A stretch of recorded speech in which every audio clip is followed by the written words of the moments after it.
What's going on, guys? It's Nick here, back with another video. Week 7 waiver wire ads. The waiver wire is gross at this point, but another 4 teams go on by this week, all of them having fantasy relevant players. So let's see if we can find some players on free agency that we can use this week, or maybe, which is actually what happens, some players who might be relevant later in the season that are worth keeping on your bench. Remember, I always record this prior to the Monday night game, so if anything big happens there, not a big deal. Just look for the pinned comment that I have in the comment section. It also has the timestamps, and if you're watching this a few minutes after it's released, then the timestamps are also in the description. So, let's start things off at the running back position with Mark Walton. Now, this isn't a guy that I would use a claim on, but like I said all summer, Balaj is not good. So they've moved Walton past him on the depth chart. Balaj played 5 snaps this past week, with Walton seeing 31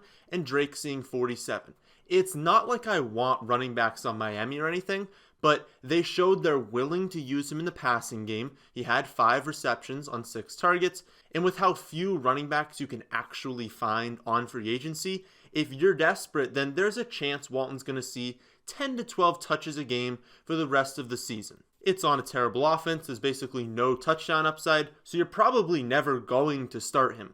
But if you are desperate for running back, or you're in like a 16-team league, do not claim him, but you can add him if you need running back depth. Next running back is Malcolm Brown, and it doesn't really matter at all if you think Gurley comes back this week and plays the rest of the season, because even if Gurley comes back, Brown should be owned in 100% of leagues. Yes, the Rams looked terrible last week, but like I've said from week 1, the 49ers are one of the best defenses in the league, so you shouldn't be expecting any players to produce well against them.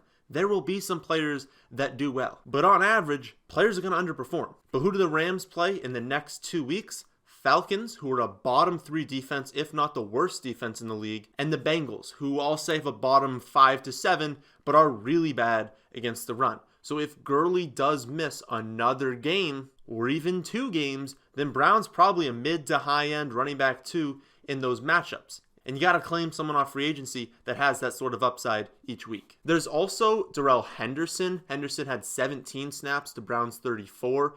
And I think a 1/3 to 2/3 split is basically what we should expect while Gurley is out, with Henderson seeing a little bit more receiving game work, although they've been throwing to running backs a lot less this season than they have in prior seasons. But with Brown being the red zone back, that really hurts Henderson's upside even when Gurley is out. So if you're in a deeper league and Brown's already taken and you just want a running back that's got some sort of upside, I'd go Henderson, but do not claim him. I'd only add him. Another player you can add if you want some upside is Alexander Mattison, for what I believe is the 6th consecutive week that I've talked about him. So I'll keep it brief. Same thing as always. Dalvin Cook's incredible, but if he goes down, Mattison is a running back 1. And since Cook is 100% owned, Mattison should also be 100% owned, because all Cook owners need to have Mattison too.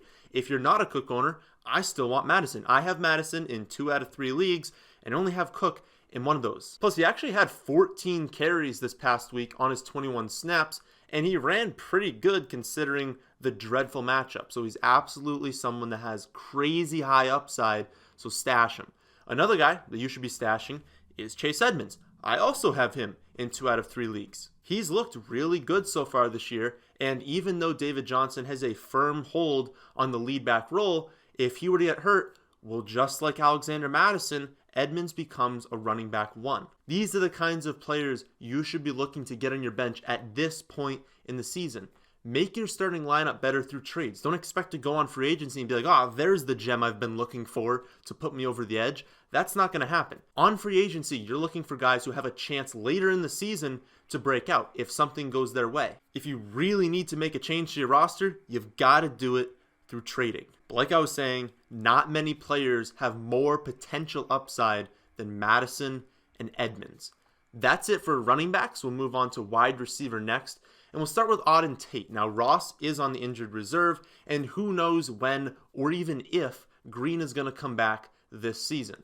Tate has played on 88% of snaps in 4 consecutive games now, commanding 8.5 targets per game over that stretch. No, Dalton is not very good, but 8.5 targets makes him like a low to mid wide receiver 3, which isn't fantastic, not a high scoring offense, so the upside is capped. But a mid to low end wide receiver 3 should be on all rosters. I can't imagine it's the case in your league, but both Crowder and John Brown are only 59% owned on ESPN, which is a complete joke. You know, Brown, his worst game is 4 receptions for 51 yards, and that's his only game under 69 receiving yards. Then Crowder has played 2 games with Sam Darnold, and his stat lines are 14 for 99 and 6 for 98 on 17 and 9 targets.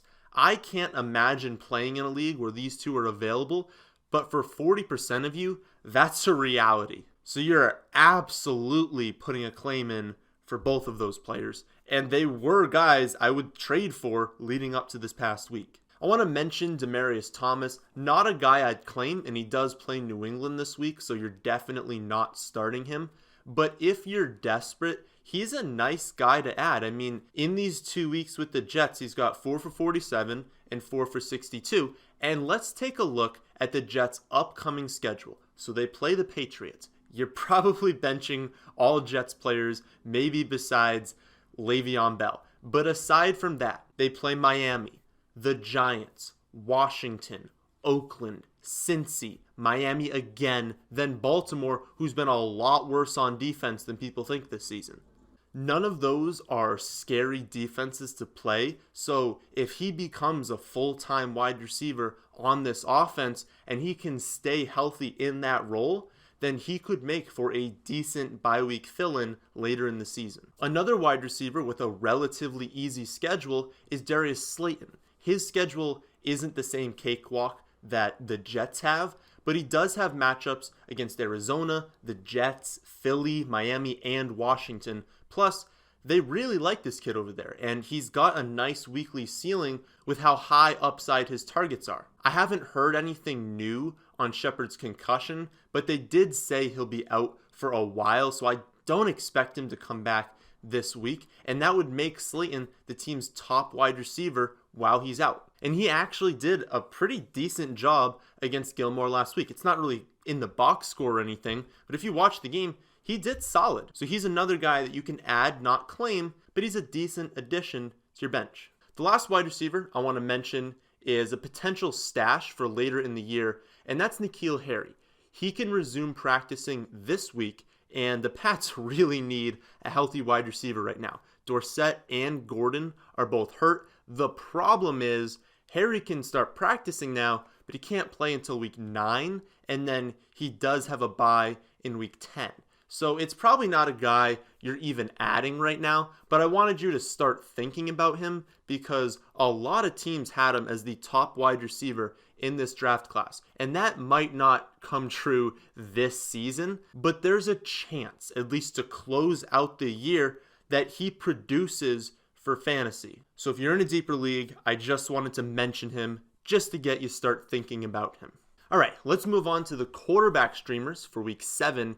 And the top option is likely owned in most leagues, but some of his owners may have dropped him or are gonna drop him when the waivers pass this week after his 1 or 2 point performance, depending on your scoring format, and that's Jared Goff. Now, he hasn't been good, but the Falcons are quite possibly the worst defense in the league, and they're strong enough on offense to keep up with teams that are scoring points against them. So Goff should have a really big game this week, and he's someone that could potentially get dropped after his performance this past week. The next option is Josh Allen versus Miami. Everyone knows Miami's trash, so I really don't need to explain this one.